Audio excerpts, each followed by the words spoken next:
Welcome to another episode of AI Talks with Chris and Nita. Today, we're going to be diving into Markov Decision Processes, or MDPs for short. Yeah. They're all about, making smart decisions, especially when they sort of play out over time. Yeah, you got it. So imagine like a robot trying to navigate a maze, right? Okay. It's got to make a series of choices like, turn left, turn right, go straight. And each of those choices is going to lead to a different outcome. And MDPs provide a way to figure out what is that best sequence of choices to get to that goal. So it's like a roadmap, but specifically for AI. Exactly. And what's really cool is they let us break down like these complex decision-making scenarios into a few key elements. Okay. So you got states, which represent the current situation. Gotcha. In our maze example, the robot state is its location. Yeah. Then you got actions, the choices the AI can make, like which direction to move. Okay. States, actions, what else? Rewards. These tell the AI if it's making good choices. Reaching the end of the maze, big reward. Yeah. Bumping into a wall, penalty. And finally, we got transitions. And these are like the rules of the game, how the AI moves from one state to another based on the action it takes. So if it's moving forward, Yeah. the transition rules determine where it ends up next. So it's almost like a video game. It is a lot like a video game, Yeah. and the goal is to maximize those rewards. That's where things get interesting, because it's not just about making the best choice now, but thinking about the long-term consequences, and that's where that Markov part comes in. Okay. Basically, the AI only needs to consider its current state, not its whole history. So like it doesn't have to remember every single step it's taken. Yeah. Especially if it's like a really complex scenario, that would be kind of overwhelming. Yeah, exactly. But how does it actually learn which actions lead to the best rewards? Does it just kind of like randomly try everything till it gets it right? You could do that, but it's super inefficient, especially as things get more complex. MDPs have more sophisticated ways to learn the best behavior. Okay. One way is called the Bellman equation. The Bellman equation. Yeah. Sounds kind of scary. It's not that scary. Okay, good. Imagine you're planning a road trip. You wouldn't just take like the shortest route to the next town. Right. You think about the whole journey, maybe traffic, tolls, nice views. The Bellman equation helps the AI do something similar.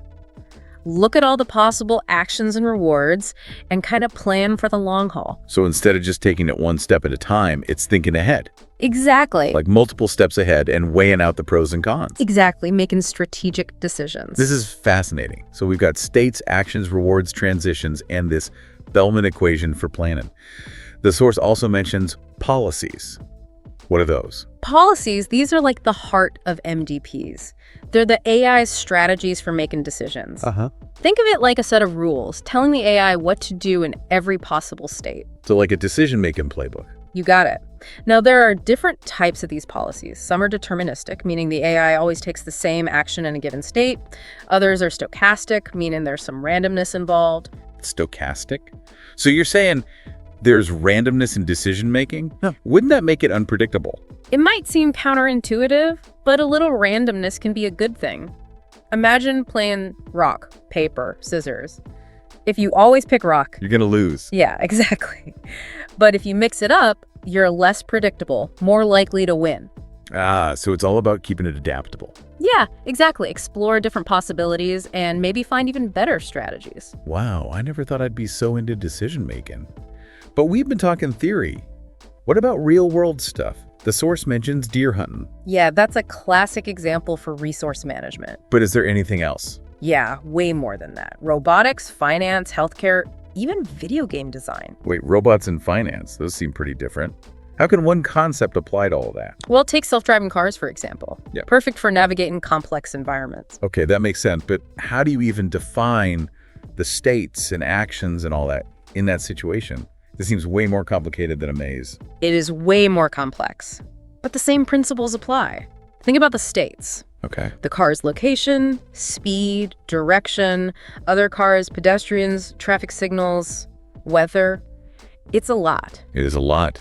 What about the actions? Accelerating, braking, steering, changing lanes, signaling, even honking the horn. So many things. And the rewards. Reaching the destination safely, avoiding collisions, obeying traffic laws, a smooth ride. So it's constantly analyzing all this information and making decisions based on a constantly changing environment. Yeah. And that's why MDPs are so powerful. They give us a way to break down all that complexity. Wow, this is mind-blowing. We've covered so much: states, actions, rewards, networks, the Bellman equation policies. We even touched on self-driving cars. I'm sure our listeners are eager to hear more about this fascinating world of MDPs. And we're back with AI talks. Before the break, we were talking about self-driving cars. Pretty complex stuff, huh? Yeah, it is. Let's try something a bit simpler, like a game. Okay, I like games. What kind of game? So imagine we're trying to get a robot to climb a set of stairs. Each step is like a state. Okay. The robot can move up one step, stay put, or even move down. Those are its actions. All right, so its goal is to get to the top. Exactly. What about the rewards? How do those work? We got to set them up to encourage climbing. Like a small reward for each step up, a bigger one for reaching the top. Okay. Maybe even a penalty for going down or staying still. So it's learning by trying different things and seeing what gets it the most reward. Exactly. It might start randomly, but over time it figures out that growing up is good. Couldn't we just program it to always go up? Why all this trial and error? In this case, maybe. But what if there's like an obstacle on the stairs? Oh, right. Or they're uneven. Or it needs to save energy. Real world's messy. So just blindly going up wouldn't always work. It has to be able to adapt. Exactly.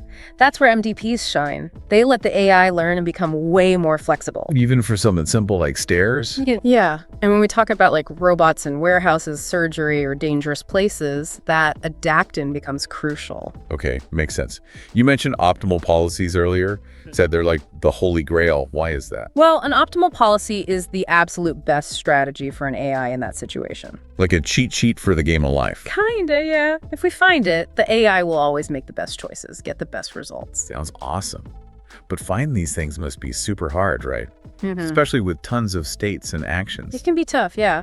But there are algorithms that can help. Like policy iteration and value iteration, right? Yep, those are the ones. They both want that optimal policy, but go about it differently.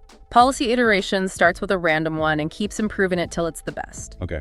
Value iteration, on the other hand, focuses on calculating the value of being in each state. So like, how good is it to be in this spot? Yeah, like a map, the higher the elevation, the better the potential reward. That's a cool way to think about it. Welcome back to AI Talks. We've been on quite the journey with these Markov decision processes. We have. From robots in mazes to self-driving cars, it's amazing how versatile they are. It really is. But are there like any limits to what MDPs can do? Are there times when they just don't work that well? That's a good question. They're great when we can clearly define those states, actions, rewards, and transitions, But sometimes in the real world, that gets kind of tricky. Yeah, can you give me an example? Try modeling the stock market with an MDP. Okay. The number of possibilities is insane, and the rewards. Super unpredictable, tons of factors we can't even account for. So in those cases where it's just too complex, MDPs might not be the best tool. Right. There are other AI approaches that might work better. Makes sense. But even then, MDPs can still teach us a lot about decision-making in general. So as we wrap up our deep dive here, what are some key things you want our listeners to take away from all this? First off, I hope they see how powerful and elegant this MDP framework is. It's such a clear way to think about making smart choices over time, whether you're an AI or a human. Like having a mental model for good decision making. Exactly. And second, I want them to be excited about all the things MDPs can do. We've just scratched the surface. The possibilities are huge. From surgery robots to personalized medicine, it's mind-blowing. It really is an exciting time to be in this field. Well, big thanks to our expert for this awesome deep dive, and thanks to everyone listening. We hope you learned a lot and had some fun along the way. Until next time, keep exploring the world of AI.